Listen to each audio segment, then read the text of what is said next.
Magandang buhay mga kamisis! Welcome back to my vlog!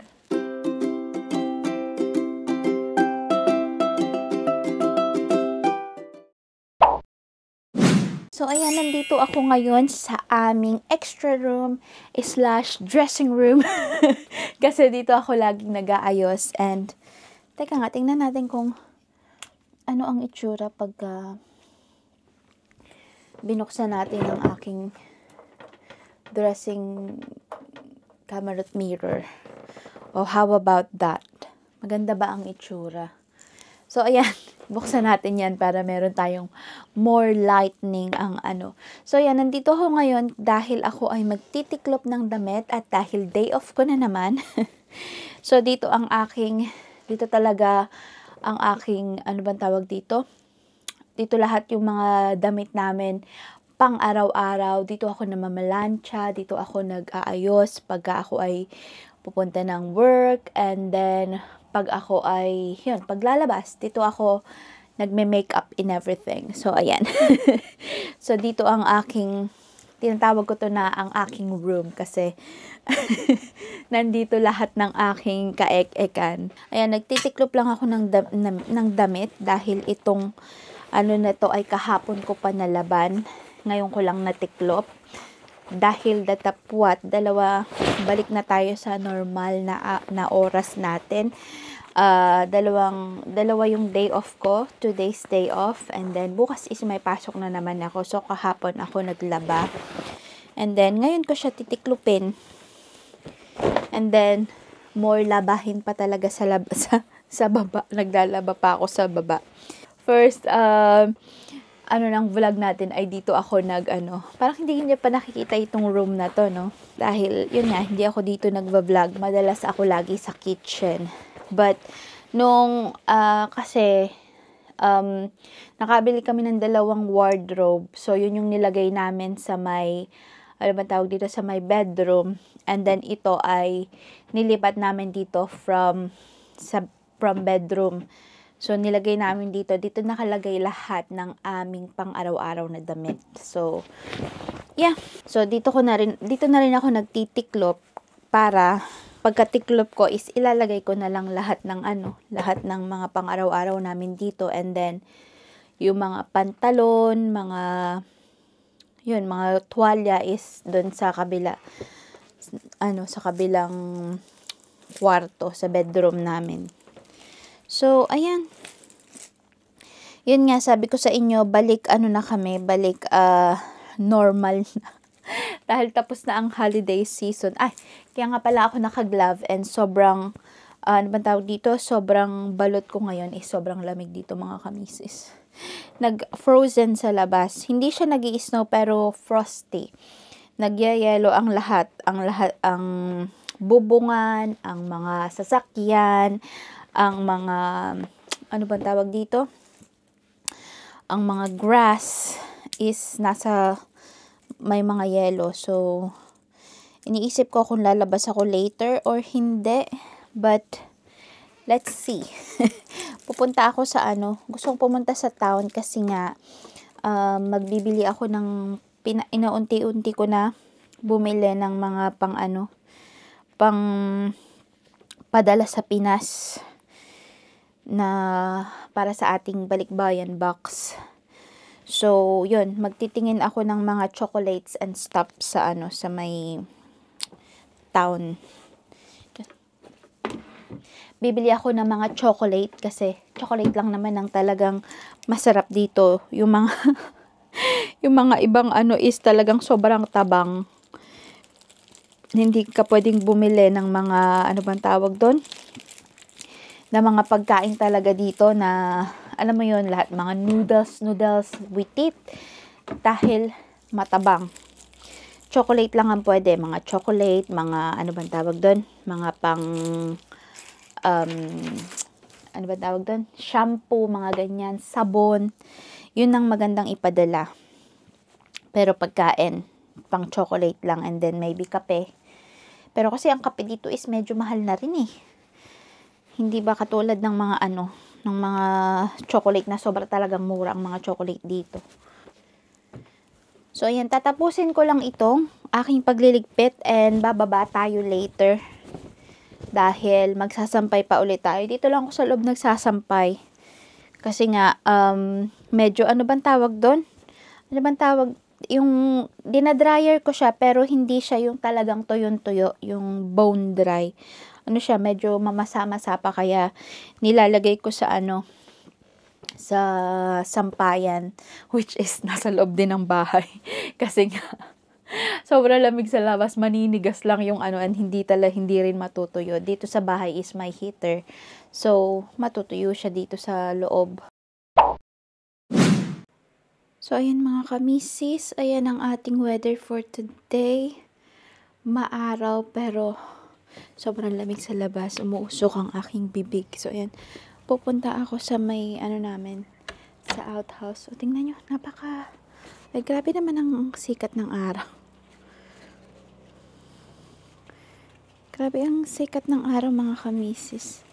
Pupunta ako sa aming outhouse kasi ito ang working station ni Mr. So, ayan yung mga gitara. Dito kasi siya naglilinis ng mga gitara niya. Gagawa ng gitara niya pag kailangan ano bang tawag doon? Kailangang buksan at linisin. And then, yung mga train station niya nung bata pa siya. And then, ito ang kanyang working station. Ayan, working desk. Yung mga mechanical, electrical, kinemi dyan. Ayan. And then, dito naman, sa na ito is yung garahe namin. Diba? Sobrang lamig. Grabe, nanunuot sa buto. So, ayan. Dito naman, madilim. Kukunin ko yung mga box ng, ano bang tawag? Nakakatakot ito. Tingnan nyo to mga kamisis. Tingnan nyo, kay Mr. to. So, meron to mga CD sa loob. Parang isa to sa mga Christmas gift sa kanya ng kanyang tatay nung siya ay maliit pa. So, Planet of the Apes. And then, ayan, puno siya ng mga, tingnan nyo, puno siya ng mga ng kumpleto ng ng collection ng Planet of the Apes na CD na movie. So, ito is, kukunin ko itong mga to dahil dito nakalagay ang mga Christmas decor namin. So, kukunin ko siya dahil tatapwat hindi ko pa natitiklop. Ay, nandito rin pala ang mga autumn stuff ko. O, ayan. Tingnan nyo. Tada! Ang dami kong mga decoration sa Christmas tree. Pero hindi ko kinabit lahat. Kinuha ko lang yung mga siguro ito na lang ang dadalhin ko. Hindi ko na kailangan tong isa na to. Napakalamig dito sa labas. Tapos ito naman yung exercise bike ni Mr. Nakuha niya to sa may kasi sa trabaho niya is meron siyang may allowance sila para sa kanilang hobby and etc. And then naisipan niya na bumili na lang nito exercise bike kasi yung bike niya is nasira yung gulong. So kahit winter is nagbabike siya dyan. Grabe, sinisipon na ako. Mag-aalas 2 na ng mag-aalas 2 na ng hapon. Kailangan ko ng bilisan dahil grabe yung sobrang lamig kasi parang nasa -1 yata ang ngayon, ang weather. Ilang araw na, parang weeks na yata na ganito. Pero hindi naman talaga siya nag-i-snow. Nagyayelo lang lahat ng mga dapat magyelo. So, tara.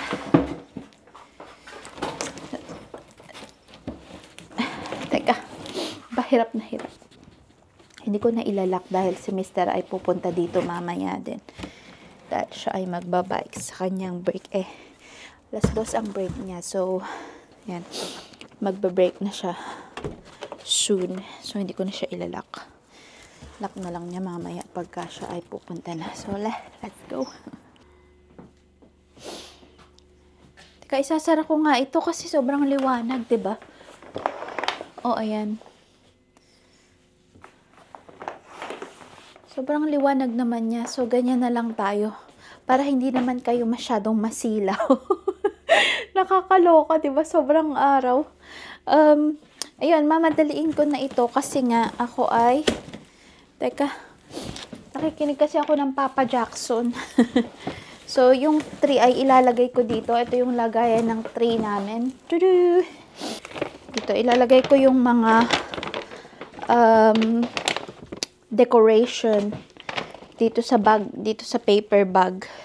Alam nyo ba mga kamisis, wala akong nagastos dito. Wala kaming nagastos sa aming Christmas decoration. Ay, ito lang pala. Ito lang ang ginastos ko, yung mga flower, mga poinsettia, kineme. Dahil, yun nga, bumili ako niyan dahil wala kaming ganyan. But, itong mga pang decoration na to, itong, nakaka-oh my God. Nasira na. Bali, ano kasi to, madaling mabasag. Nababasag siya. So, ayan. Bigay sa amin to ng, ng aking biyanan. So, yan. Ilalagay ko siya dyan. And then, itong mga, ano bang tawag dyan? Yan yung mga yan. Mas bet ko kasi siya, itong mga ganito, mas bet ko siya kaysa dun sa garland. Parang mas unique yung style niya. So, yan yung nilalagay namin. So, ayan. Gamitin pa namin yan next year. So, I like to be educated, but I'm so frustrated. Hello to my loneliness. I guess that ignorance is bliss. Take me back to before the new. Rewind, take it out of cue. Innocence can be a young man's game. Signed up for the hall of shame. I wish I knew how much I miss not knowing that we're all screwed when we play our roles and ignore the problems. So, ayan mga kamisis. After 29 years, natanggal ko na rin, na-dismantle ko na rin ang ating, ano ba tawag dito? Christmas tree. Bali, 3 parts siya. So, yan yung base. And then, ito yung gitna. Ayan yung gitna. And then, ito yung pinaka top. So, hindi ako natulungan ni Hindi ako natulungan ni Mister kasi nga may pasok siya. And then, yun, sabi ko, sige ako na lang. Don't worry about it. Mamaya ko pa sana to tatanggalin. Mamaya ko pa, ano ba tawag dito? Tatanggalin yung Christmas light. Mamaya pagbalik ko kasi pupunta ako ng town center mamaya. After ko nito. Pero, ang kalat kasi, so, bago ako umalis is, iligpit ko na lang muna ito. And then, ito pala yung isang tips ko sa inyo mga kamisis. Pagka yung may Christmas light kayo na loose na ganito, ay, tanga ka. Natapakan ko na yata yung ilaw. Christmas light. So, meron ako ditong ano bang tawag dito? Inirolyo ko siya sa may kitchen ano bang tawag dito? Kitchen roll. Yung mga empty na pinagbasyuhan ng kitchen roll. So, ayan. Diyan ko siya nirolyo para hindi siya yung, magpalupalupot. Mas madali siyang tanggalin sa susunod na taon. So, ayan. Ganyan ko lang siya. And then, yung isa lang kasi yung natira. 2 Christmas light yung nilagay namin dito sa Christmas tree. And then, isa lang yung kitchen roll ko. And then, ito yung ginamit ko. Yung biscuit na nabili namin ni Mr. nung nagpunta kami sa may The Range. So, ayan. Basta lang meron siyang yung pagro-rolyuhan. Carry bells na yun. So, ayan. Para hindi siya magpalupalupot. O, diba? Ayan ang isang tips, mga kamisis, na ano ko lang to. Natutunan ko lang to sa aking biyanan. Kasi yung mga binigay niyang Christmas light sa akin is naka-roll yun na ganito. So, ganito na yung ginagawa ko every year. Buti na lang talaga, napapayag ko si Mr. na ano. Kasi not last year, nung nasa flat kami is mga totoong Christmas tree yung binibili namin nung nasa flat pa kami. And then, kasi ang bango niya. And then, mas okay siya. Maganda siyang tingnan. Pero, sabi ko, pero magastos kasi nung nasa flat kami is, hindi naman namin siya pwede. Although, pwede mo siyang itanim after Christmas. Kasi yung nabibili naman namin is yung maliliit lang. So, pwede mo siyang itanim kung may garden ka. Pero noon kasi, wala pa kaming garden. O, di ba? Hingal ako. Wala kaming garden. So, tinatapon lang namin. So, sayang. Parang yung maliit is nasa 25 pounds ang presyo. Siguro tumaas na sa ngayon.